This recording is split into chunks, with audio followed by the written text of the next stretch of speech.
Assalamualaikum warahmatullahi wabarakatuh. Dan salam sejahtera untuk kita semua. Beragam cara dilakukan pesepeda ketika bersepeda di tanjakan. Ada yang mengayuh sepeda sambil berdiri. Ada pula yang tetap duduk di sadel. Nah, mana yang terbaik yang harus kita lakukan? Berdiri saat mendaki atau tetap duduk? Pertanyaan yang sering dibahas di kalangan pesepeda. Mengapa beberapa pesepeda menyukai obstacle ketika ditanjakan? Apakah lebih efisien? Dan kapan kita harus berdiri? Dan bagaimana melakukannya dengan baik?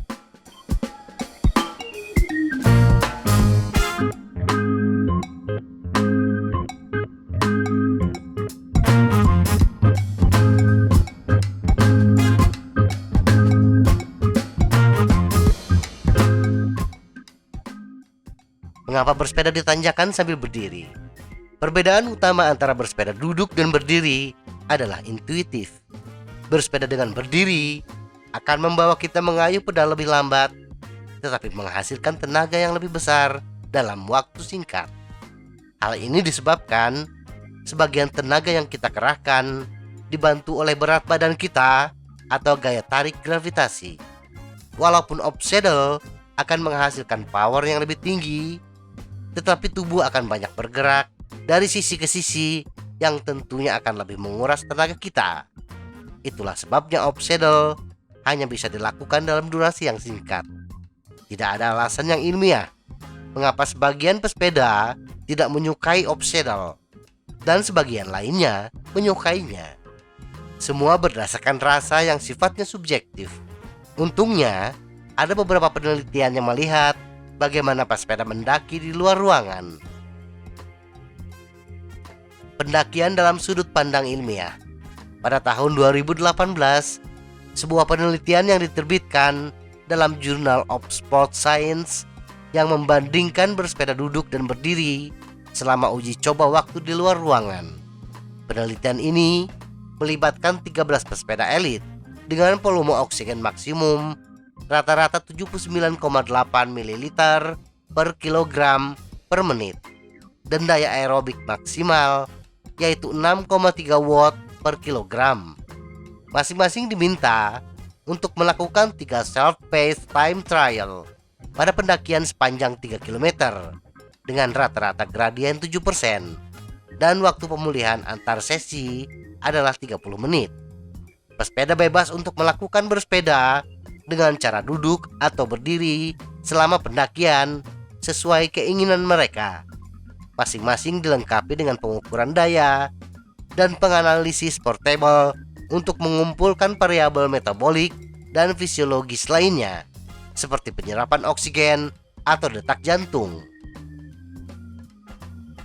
Tidak ada perbedaan kecepatan antara bersepeda sambil berdiri atau duduk. Para peneliti menemukan cadence menurun saat berdiri, sementara torsi dan keluaran tenaga meningkat. Tapi ada beberapa penemuan penting. Pesepeda menghabiskan 22,4% dari pendakian dilakukan dengan cara berdiri. Kecepatan tidak berbeda antara posisi bersepeda sambil duduk atau berdiri. Ini menunjukkan bahwa mereka menggunakan berdiri untuk mempertahankan kecepatan selama bagian pendakian yang lebih curam. Semakin lama pesepeda berdiri, maka semakin rendah cadence mereka. Ini menunjukkan bahwa berdiri terlalu lama lebih menuntut tenaga yang lebih besar. Ukuran metabolisme mereka, seperti volume oksigen dan detak jantung, tidak berbeda antara posisi duduk dan berdiri saat mendaki. Penting untuk dicatat bahwa percobaan waktu memakan waktu kurang dari 6 menit dan hanya 4 menit terakhir pendakian yang dianalisis. Perubahan volume oksigen dan detak jantung mungkin tidak terlihat dalam uji coba dalam waktu singkat ini. Tetapi itu tidak berarti bahwa perubahan akan terlihat pada tanjakan yang lebih lama. Pilih apa yang membantu kita mempertahankan kecepatan. Meskipun pesepeda mampu menghasilkan lebih banyak tenaga saat berdiri, tetapi tenaga tersebut sebagian hilang karena peningkatan hambatan angin dan kerugian mekanis seperti goyangan sepeda, gesekan, dan hambatan gelinding. Selain itu, output daya yang meningkat ini tidak bertahan lama. Inilah sebabnya penelitian ini tidak melihat adanya perbedaan dalam kecepatan. Setiap kali sepeda kita melambat, maka untuk meraih kembali kecepatan semula, kita membutuhkan tenaga yang jauh lebih besar, terutama di tanjakan curam.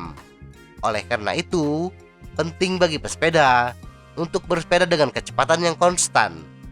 Nah, bila kita mengalami perlambatan di tanjakan, gunakan bersepeda dengan berdiri sebagai cara untuk mempertahankan kecepatan itu jika bagian yang lebih curam muncul. Posisi berdiri saat di tanjakan yang benar. Jika kita sudah bersepeda dengan cara berdiri, tetapi tetap saja kecepatan semula tidak bisa diraih, kemungkinannya cara kita melakukannya salah. Berikut ada beberapa tips untuk mendapatkan tubuh kita ke posisi yang tepat. Torso, dada dan pinggul harus bergerak maju saat kita keluar dari sadel, sehingga kita dapat menurunkan seluruh berat badan kita ke gaya ke bawah di setiap sisi. Batasan maju adalah dada kita tidak melebihi setang. Lengan, siku kita harus sedikit ditekuk dengan siku lebih mendekati badan kita.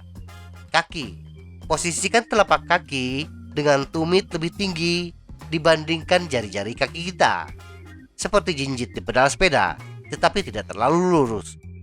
Semoga informasi ini bermanfaat. Tetap sehat, salam goes.